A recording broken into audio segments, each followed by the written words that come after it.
Microtransactions Payment Issues by Lawlor.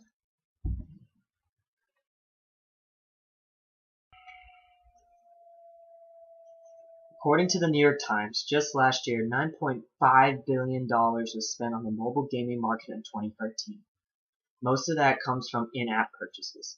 93% of all games sold through Apple's incorporated App Store contains in-app purchases.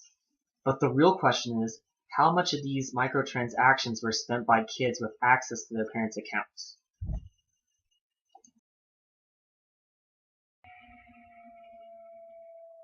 A microtransaction, also known as a micropayment, is a financial transaction involving a very small sum of money, and usually one that occurs online. A microtransaction is a short payment made with a computer, phone, or any mobile device that can save you time.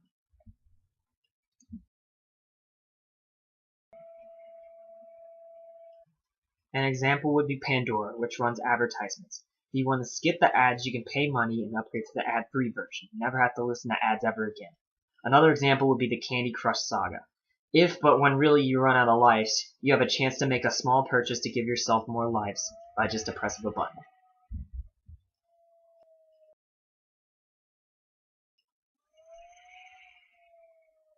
According to Jane Martinson, a writer for the Pulitzer Prize-winning website The Guardian, over a 6-week period, my 3 children managed to rack up a total of 350 pounds playing 2 games downloaded for free on our iPad. By the time we had noticed the Apple bills, it was already too late. My husband pointed out that since my daughter had not been asked to type in a password to make the purchases in a game, she thought that they were free. They think it is virtual money in a fantasy land, but it is real money coming up on my credit card. An extreme example of a microtransaction, according to Yahoo News, is a 15-year-old boy from Belgium. He spent 37,000 euros, equivalent to $46,000, on microtransactions for a free-to-play iOS game, on his mother's credit card.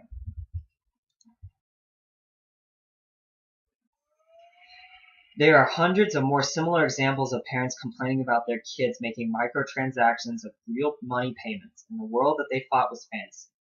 Some of these parents are banding together like the ones from Northern California who have started a class action lawsuit against Apple for all those who downloaded or permitted their minor children to download a supposedly free app from Apple and then incurred charges for the game-related purchases made by their minor children without the parents' and guardians' knowledge or permission.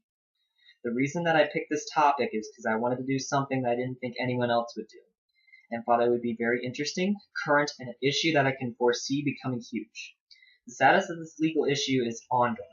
The class action lawsuit is not yet resolved, and the results could have a far-reaching effect on app manufacturers and the parents of those children using those apps.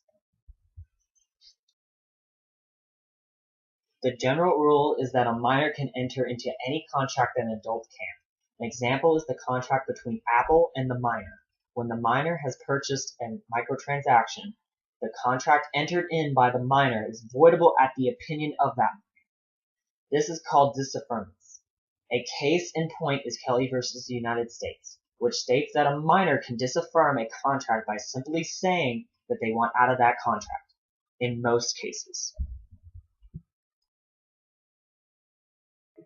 I think that we can all agree that microtransactions within children's games without the use of passwords or other means of controlling is ethically wrong. It is not very cost-effective to sue the game maker because in most cases the claims are so small and the court costs are so high. This is best said by Benjamin Duransky, an intellectual property attorney. Because of the expense associated with pursuing claims throughout lawsuits and the relatively low value of most claims arising from microtransactions, the only method of enforcement particularly available to the user who perceives a wrong is usually via the provider. In my opinion, that leaves only 2 possible approaches to the microtransaction issues with children.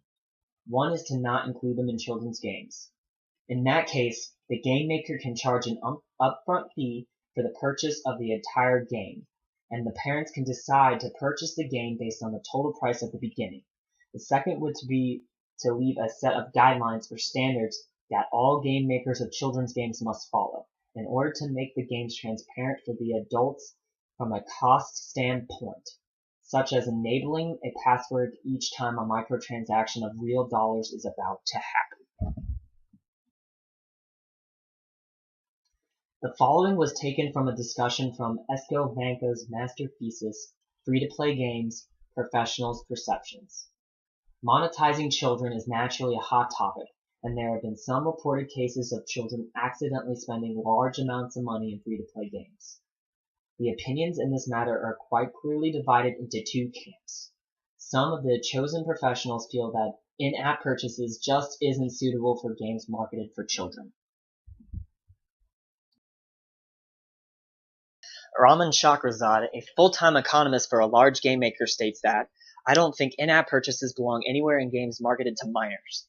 If your response is, oh, that is going to make it a whole lot harder to sell microtransactions, then I'm going to suspect that this is an administration that you know children are more vulnerable to suspect monetizing methodologies." The other view is that children's games should be developed so they are safer. Carla Engelbrat Fischer, the founder of No Crust Interactive, a children's game design firm, points out many of the problems regarding this issue and presents some possible methods of making games safer for children. She says it is uncertain whether it's possible to make a child-safe free-to-play game, and that most certainly these safer methods will lower revenues. Louis Levy, a co-founder of NoviPR, a firm specializing in mobile games, introduces the United Kingdom's Office of Fair Trade report that gives 8 principles for games targeted at children. The report identifies some of the problems with children's online games and gives suggestions on how they can be resolved. Levy gives a couple of examples of these principles, concerning their user interface design, clear non-exploitive copy, and avoidance of emotional appeals. According to Levy, I see no way that following these principles restricts my creativity as a designer, or earnings potential as a business. Free-to-play games aren't always free. Most come with microtransactions. Collectively around the world, kids have rung up pretty large bills while playing these so-called free games. Unless you are a part of the class action lawsuit, it is not cost-effective to sue the game maker. Therefore, I think we are left with only 2 options. One is to sell games at retail price upfront with all the bells and whistles included. The other opinion is to create a set of legal standards that would give parents more control over microtransactions. In either case, both the children and the parents are happy and better educated about the real cost of mobile games.